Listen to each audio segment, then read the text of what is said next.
good looks and charm won you over before you really knew what you were getting into? Wait, what are you thinking? I'm talking about my dog. But the same could be said of sourdough. I don't know who can resist the chewy texture and hearty taste of this bread. But the honeymoon is over when you realize that the other side of the coin to this stuff is another ending jar of this gunk. I wondered if sourdough was even worth making, because what does one actually do with all this leftover discard? Turns out that name ain't actually accurate, because you won't want or need to toss any of this out. This is an ingredient that you can use at any meal, and you can make it sweet or savory. And it'll be pennies to the dollar to the price you pay at the store. I'm talking about turning this into pie crust. But first, take a look at how you can have a zero-waste sourdough kitchen. Then I'll show you how to make a simple pie crust, mostly by look and feel.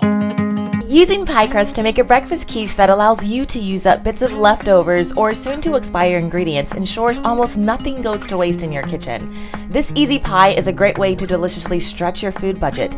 I'm convinced you can cover anything in eggs, cheese, tuck it in a crust, and call it good.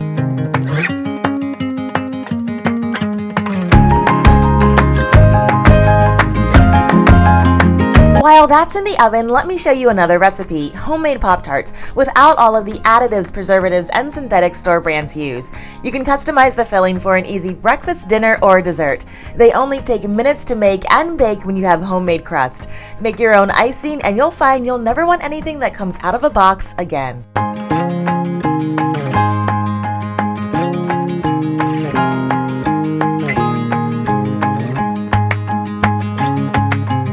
When you pull your quiche with its flaky crust out of the oven, you'll be glad you used your discard for this recipe.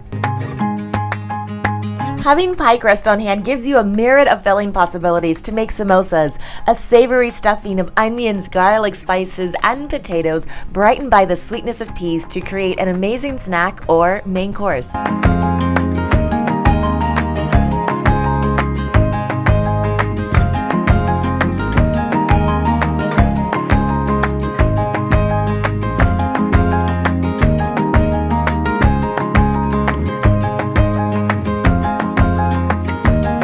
While samosas are traditionally dipped in a chutney sauce, I sometimes use sriracha.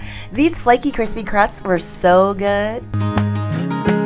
There's nothing you can't put in an empanada and bake or fry it. I've ditched the shrinking sizes and rising prices of frozen food snacks and started making my own pepperoni pizza bites. It's easier than you think when you have homemade pie crust on hand.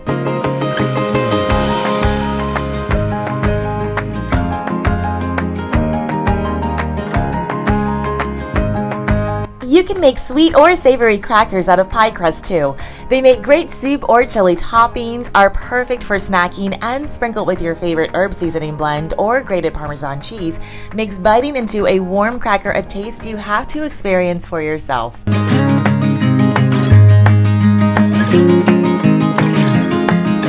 I like to tuck a bag of homemade cookies into my purse for a quick snack on the go. These recipes could go on, and they do, because this video is part of a collab brought to you by Anna from the Fermented Homestead. If Anna isn't already your fermentees to go to, she should be. Anna ferments everything. The only thing probably not in a brine over at her house is her husband, because he's her official taste tester. So click on the collaboration playlist to find fermenters you already know and others you've gotta meet. If this is our first time meeting, hi, I'm Cassandra from the blog becomingafarmgirl.com. I'm here to help you start canning and fermenting your own ingredients right at home and share ways to use your home can pantry and meals your family will love. Click the link below to start getting canning and fermenting recipes delivered straight to your inbox. Now let me show you how to make this super simple pie crust recipe. Start by measuring out your flour, pinch of salt, sugar, and butter. For this recipe, you can use the flour of your choice and salted or unsalted butter that's been grated or cut into small pieces with a knife.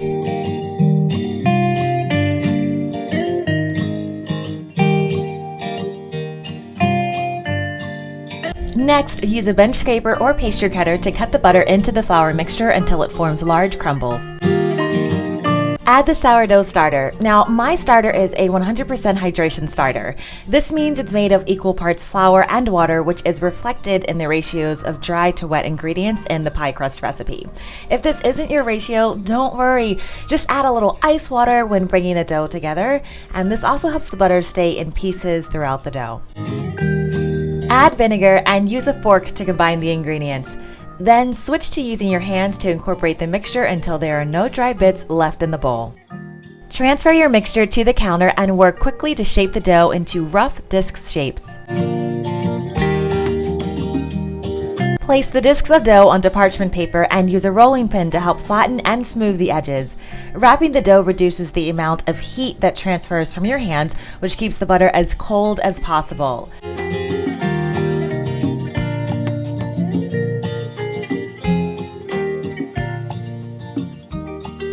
Chill for at least 2 hours or up to 4 days. So I wanted to jump in with some quick recipe notes. When it comes to making homemade pie crust, it's all in the hands. Literally, you've got to work by feel and by eye. And for those of you that need a precise pie crust recipe, I've linked one, but unlike most traditional recipes, pie crust can't be precisely timed or measured. Like, you won't know how much water you need because it depends on the type of flour that you're using, the ambient humidity and temperature of your discard, how active it is, or how long it's been sitting in the fridge. So you just gotta add water a little bit at a time until things look and feel right. When making your pie, keep in mind the phrase just enough so that you don't overdo it. When you work your water into the dough, do so just enough to hold things together. And when you press your dough together, do so just enough to create a weak network of protein called gluten before putting the dough in the refrigerator to chill for several hours. Sourdough can be technical enough, so I really enjoy the freedom of having a recipe that isn't. There are also a few accessories that make the recipes I shared a bit easier. I'm so glad I picked up this sourdough starter jar that comes with everything you need to create and maintain your starter.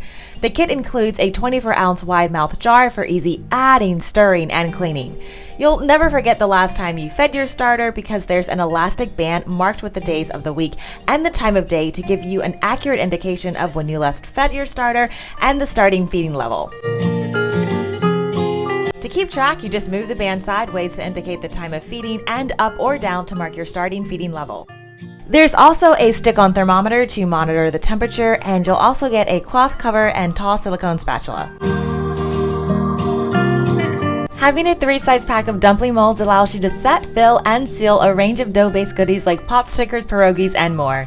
These are made from food-safe stainless steel and don't take up much space. This set comes with a silicone dough mat with printed references that are easy to use.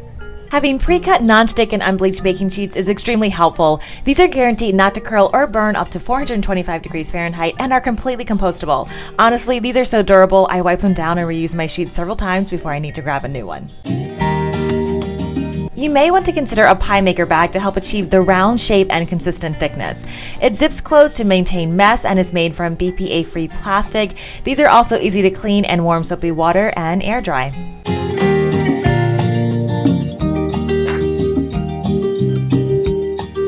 After your pie is chilled, store it in the freezer for 3 months for long-term use, or grab and flour your pie bag and roll out your dough.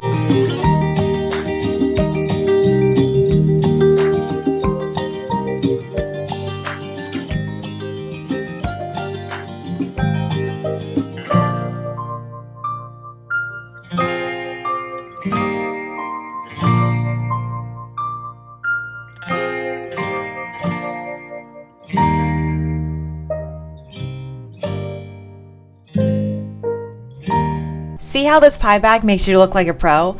Now, sometimes you might get a little sticky like I did here. Just add flour to patch things up like new.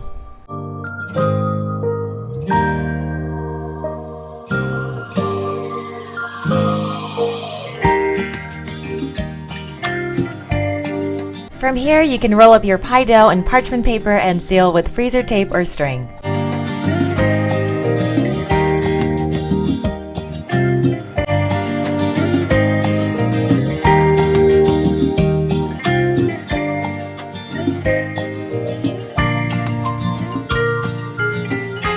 Click the link to get canning and fermenting recipes delivered straight to your inbox. I'll see you in my kitchen or garden soon. Take care, friends.